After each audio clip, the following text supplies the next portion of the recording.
Hi friends, எல்லோரும் எப்படி இருக்கீங்க? இன்றைக்கி என்ன ஸ்பெஷல் பார்க்குறீங்களா? சண்டே ஸ்பெஷல் பார்க்கலாம் வாங்க. இது மட்டன் குடலுங்க. எல்லாருக்குமே தெரியும். நான் மட்டனாக வாங்குறத விட, அதாவது கறியாக வாங்குறத விட இந்த மாதிரி குடல் தான் நிறைய வாங்குவோம். ரொம்ப வயிற்றுக்கு நல்லதுங்க. இது தேவை இதுக்கு தேவை பார்த்தீங்க அப்படின்னா சின்ன வெங்காயம் தான் அதிகமாக யூஸ் பண்ணுவேன். சீரகம், மிளகு இதெல்லாமே ரெடி பண்ணி வச்சுட்டோம். இப்போ பார்த்தீங்கன்னா இந்த சீரகம், மிளகு கூட வெறும் மிளகாத்தூள் இருக்குது இல்லைங்களா, தனி மிளகாத்தூள், சீரகத்தூள், அதுக்கப்புறம் பார்த்திங்கன்னா தனியாத்தூள், இது எல்லாத்தையுமே போட்டு பொடிச்சு வச்சாச்சு.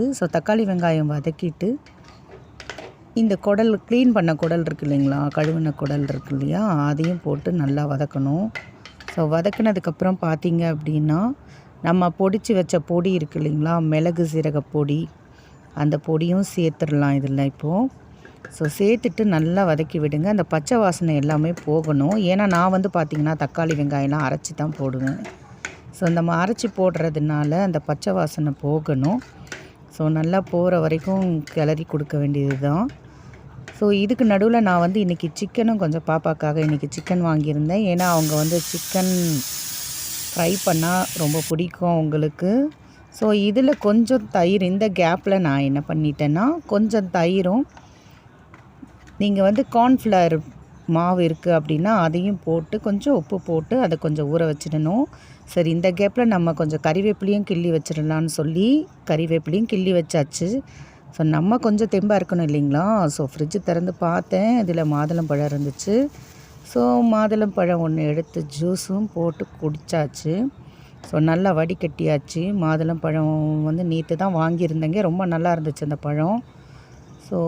அதையும் நல்லா வடிகட்டி நாம் தெம்பாக இருக்கிறதுக்கு ஜூஸும் குடிச்சிட்டேன். இப்போ குழம்பு அங்கே ரெடி ஆகிடுச்சு.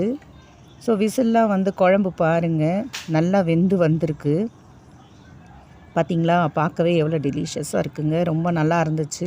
குழம்பும் ரெடி ஆகிடுச்சு.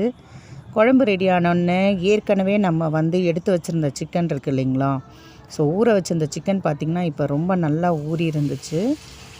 அதை வறுத்துக்கலாம். சிக்கனை கொஞ்சம் மிதமான தீயில் வேகிற மாதிரி வச்சாச்சு. இப்போ நமக்கு சிக்கனும் வறுத்து கிடச்சாச்சு.